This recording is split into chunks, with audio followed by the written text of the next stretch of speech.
one of the best ways to approach misunderstandings, I believe, is to normalize it in a marriage relationship. So it's completely normal to have misunderstandings. You should know that confusion, miscommunication, misinterpretation, error, or wrong inflection in the voice are all a part of a normal, healthy, growing relationship.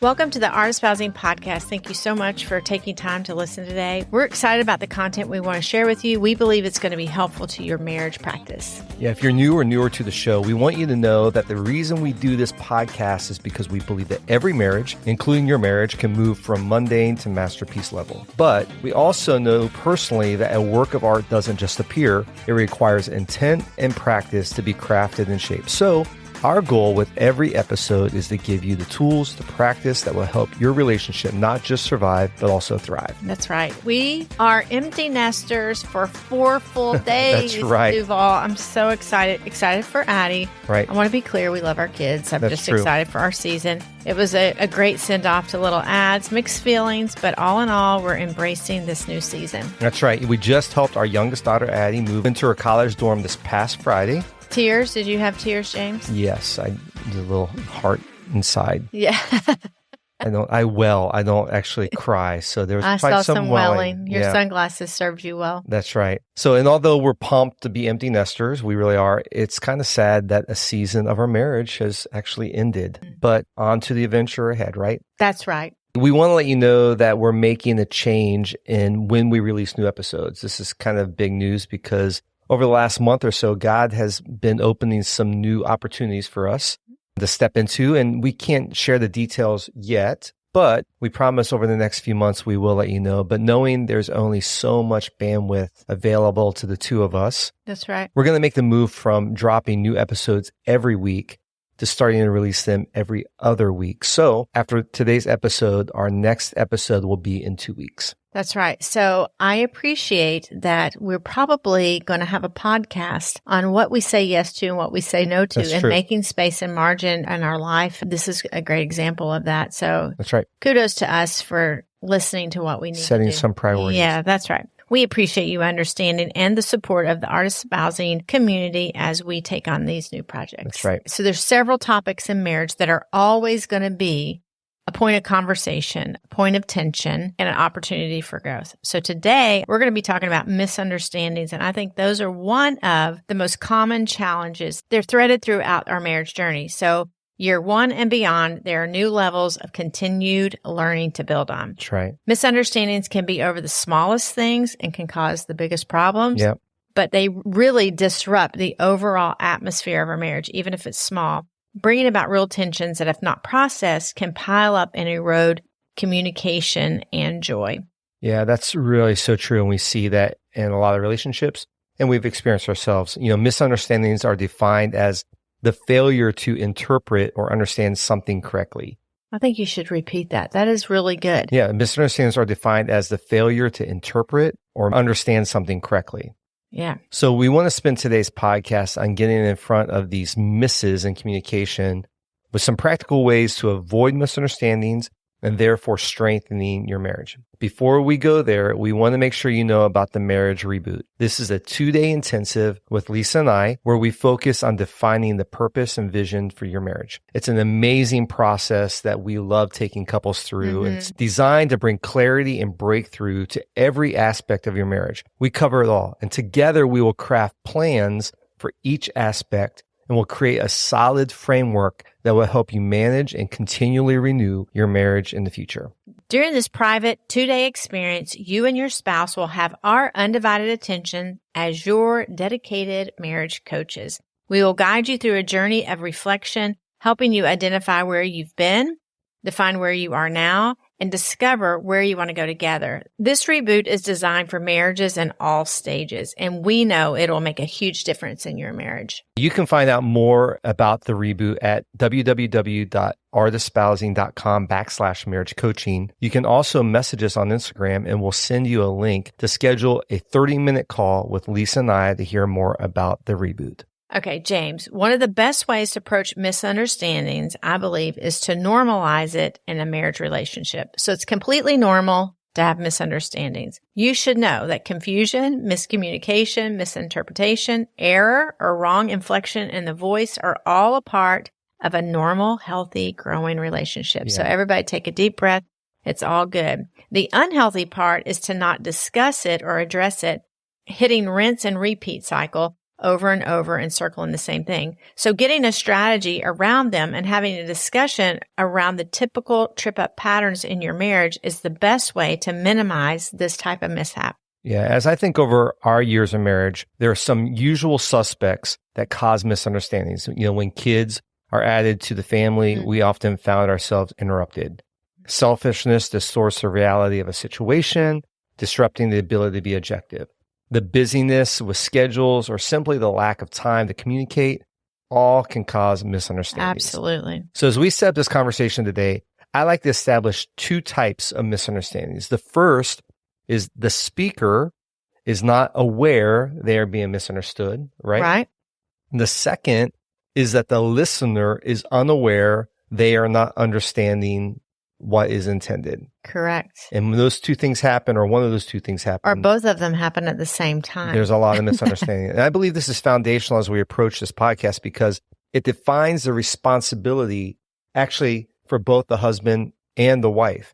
Whether you're the speaker or you're the listener, and that can flip back and forth, there's responsibility on both sides. Right. And we can be on either side of this, right? So being able to identify if you are the speaker or the listener is important. So let's jump into 10 ways that you can avoid misunderstandings. I can't believe we're going to do 10 things and try to get in this time frame, but we're going to talk about 10 ways you can avoid misunderstandings. You know what? We're going to be brief and brilliant. And then be gone. That's right. So the first one is seek to understand before being understood. This concept's been around a minute, so it's not our original idea. Right. Stephen Covey talks about this in his book, 7 Habits of Highly Effective People, and it's a great thing to keep in mind. The big idea is often we are listening so that we can respond, or we're ready to interject our context, or we're ready to interject our side, instead of listening to understand. I know this in theory, but I don't always practice this type of listening. Often we find ourselves in a situation where we're listening, gathering information just so that we can respond. And it may be well-intended, but we're actually not listening to the other person. Yeah, it really requires restraint in interrupting or jumping to conclusions, but allowing the person to finish a thought, right? What? No, I was trying to. Yeah, I hear you. We want to let them finish a thought before responding and being curious. We want to ask questions for clarification on details, but more importantly, questions to learn more about how they felt or they feel, right? That's good. So let's jump to the second way of avoiding misunderstandings. That is to use I statements instead of you statements. I statements help not to escalate the misunderstanding.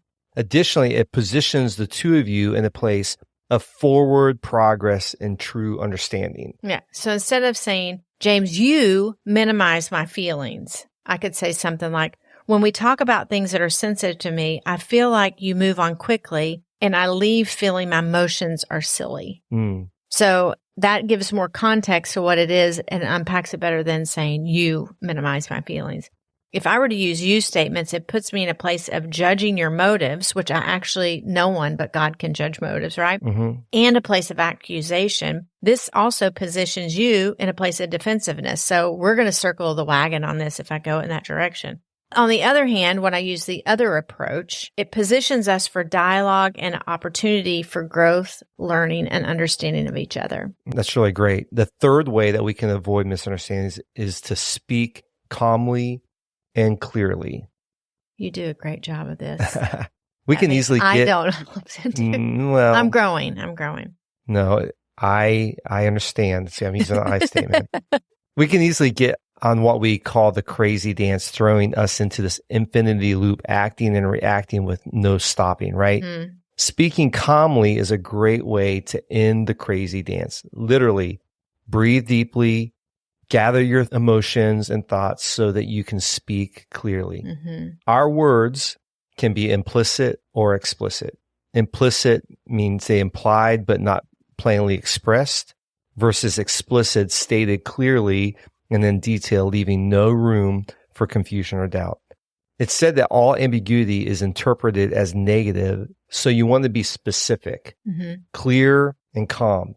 Be mindful to not generalize, but give an example that is more benign. Yes. So if I see a pattern in our communication or misunderstanding, I wait until I find the most benign illustration of that instead of a highly hot topic that I know is going to cause us to get on that crazy dance. Right. So I'll speak for myself here. Clearly, I'm a verbal processor. I have lots of words and can have the tendency to use broad generalizations. So in an effort to be specific and straightforward, I will try to identify, like I said, a not so emotional example to highlight so it keeps the point concise and clear. If God is good, He will deliver an example that speaks to the sensitive area in my life. And He usually actually always does. And I laugh, but I'm really serious. I think He's interested in us having unity. And so when I'm trying to approach that, He will bring about examples and help me calm down. But it does require me to think through, calm down, think about my thoughts, and the best time and the best way to approach it. Right. Yeah, sometimes just pausing, taking a breath, and not being heated or not being upset and just allowing your emotions to calm is a big thing. Yeah, because I normally am not quiet. I will even let you know in that moment that I'm not mad, because if I'm quiet, you're probably thinking, what's wrong with you, Lisa? Because that's not normal. Right. I may say something in that moment like, I'm gathering my thoughts and I want to go about this right. And you totally respect That's great. that. Okay, number 4. To avoid misunderstandings, be mindful around text message communication. Unless they're the cool little emojis that say, they would have hello. to be all happy emojis. So, well, that couldn't be true, because then that could actually cause problems. That's right. Be careful. Written communication to resolve misunderstandings or speak to misunderstandings is not the best way to approach confusion unless it's just completely functional, like meet me at the restaurant at 6 p.m., right. but not around things that are kind of ambiguous. We often follow the rule that text message are for functional purposes and not communications around feelings. Right. So function, not feelings. So an example would be if you're in the middle of a miscommunication and you're not together and you have the desire to text, I would say something like, I'm sorry for this misunderstanding. I would love to process this more when we are in person so it wouldn't increase confusion. Right. Simple statement. I'm going to address it, but this isn't the place. Right. Yeah, a couple of things about text communication too is that it can also be misleading in context or attitude, right? Because you don't feel that. Right. So there's this negative bias surrounding text communication. And when there's no instant reply to text messaging, I text you and then it's 4 hours later. Right. You could feel insulted or something might be wrong. But the reality is it might be that one of the two of you were just called into a meeting. You weren't able to answer the text message. You know, using emojis or a lack thereof, or something as simple as offering that's great or fantastic versus okay. That's right. Well, this is where I'm talking about. Using a lot of emojis seems a little manipulative if they're all positive. It feels like it's being sarcastic. So that's when I mentioned at the top of this about using emojis, even if they're good ones, you want to use them sparingly and in light. But if you don't know how, then you should just use words like you said. That's fantastic. Awesome. Yeah. Awesome. So be careful with text messaging or written communication when you're trying to communicate, because it's definitely an opportunity for misunderstanding. Absolutely. So a fifth way to avoid misunderstandings is to say no to BCD. That's right. I love this. It's not, BCD is, a fun TLA, right? That's right. I love TLAs. You like TLAs? You do love TLAs. 3-letter acronyms. Just so you know, all people know, all listeners know, your TLAs make me crazy. So BCD means avoiding the compulsion to blame, complain, or defend. In our flesh, we will fall into this well-worn groove without effort. And any misunderstanding requires the courage to own your part in the misunderstanding and offer a way to move forward to avoid it happening again in the future, right? That's right. And so for the spouse who owns it, if I'm owning it, it's important, James, for you to receive it, acknowledge it, but not bring it back up to me in future conversations, because that's going to shut down me owning it. I was just working with a wife the other day, and she is afraid to own things because he brings it back up. And so it's very important as you're building these skills around these practices around avoiding misunderstandings, is that when your spouse owns it, allow them to own it and don't bring it back up, especially if you want to grow and build. Right. So don't blame the other person you did or somebody it, else. Or someone else. Don't complain, right? Like, well, I just don't have the help or whatever. And don't defend. Mm-hmm. Don't make an excuse for something that maybe you're responsible for. That's right. Can I give one thing about the defend? Because I do feel like there's sometimes we need to give context. Mm-hmm. So, but I still would listen to the whole thing completely. And I may have to revisit later of like, I would love to give you context of how that happened. And or in the moment, I may ask, or we may ask one another, is it okay if I give a little bit of context around that decision? Mm-hmm. But it still is a very sensitive thing to do, but there are times that you should give context. Yeah, I always talk with team members, there's a difference between an excuse and an explanation. Right? Look at that. Yeah. That's good. Yeah. Okay. Okay, moving on. The sixth way to avoid misunderstanding is by bringing clarity around your schedule. Oh man, your calendar can be a major issue of misunderstanding, right? Dinner dates, soccer games, time commitments have been a source of many misunderstandings in marriage relationship. There's some simple common tools that you can use to support clarity of schedules and stacking hands in agreement. They're free and easy.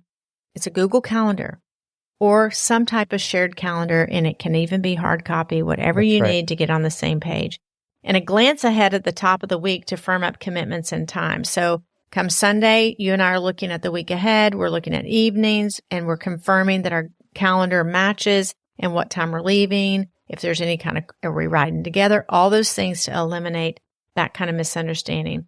This is difficult for those of you who are not oriented to scheduling. We have just met with 2 Enneagram 7s. Right. And they do not like schedules or restraint. And so they're going to lean into this. And one of their action items coming out of the reboot was to go find a paper calendar to put on the refrigerator so they could know what was going on in each other's life. What the cuss is going on. Yes. Right. So, but then we gave them the freedom. You can change it.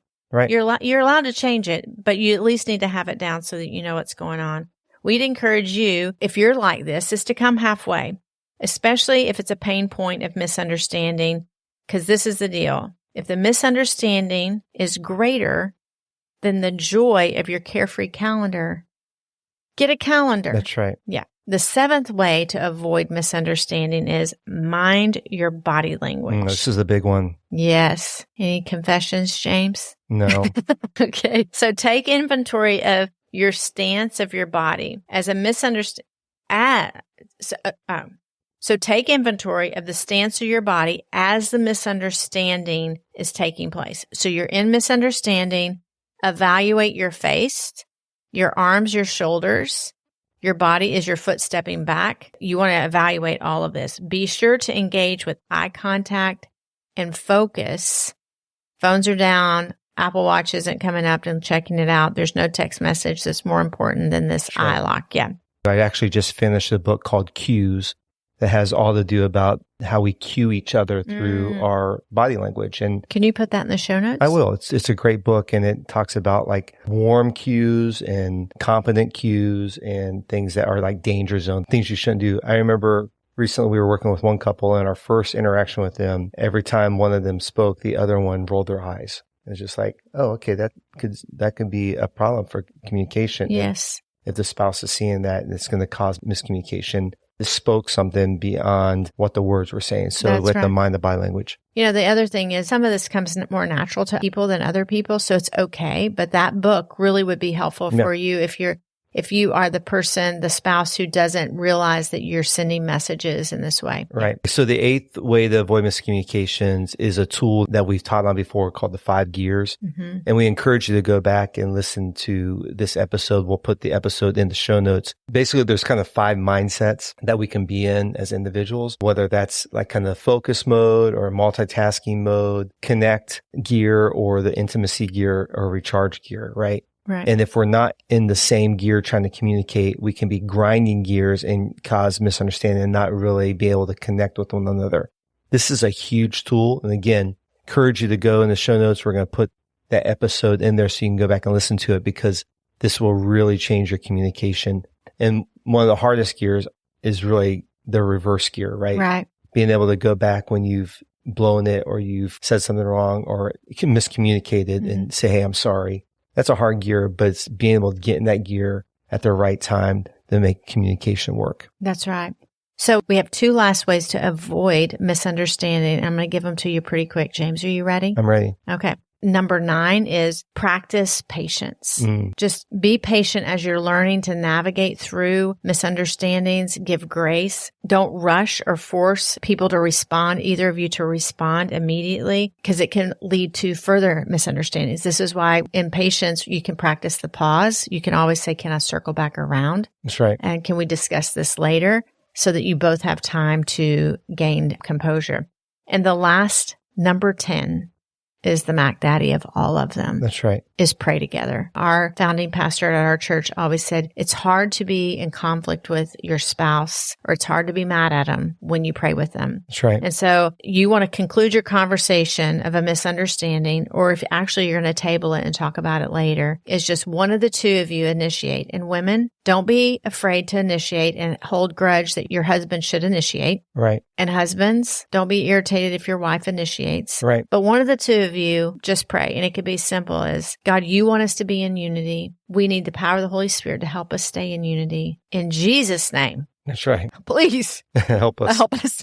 So that's our 10. Good. I love it. So we love to hear your thoughts and answer questions you have about what we shared today. You can email us at hello@artofspousing.com, or you can direct message us on Instagram at artofspousing. Thanks again for listening. If you found this episode helpful, please let friends know by sharing it with them. You can also help other people find the podcast by rating the podcast and leaving us a review. You will not want to miss the next podcast. We have Travis and Adele Graham of The Noble Marriage with us. We'll be talking about how they overcame infidelity in their marriage and the devastating impact that pornography can cause in a marriage relationship. Now they have a beautiful relationship. It's going to be a great podcast. They are amazing. You won't want to miss it. Yeah. So have a great week, and we'll see you next time on the Art of Spousing podcast. Until then, bye-bye.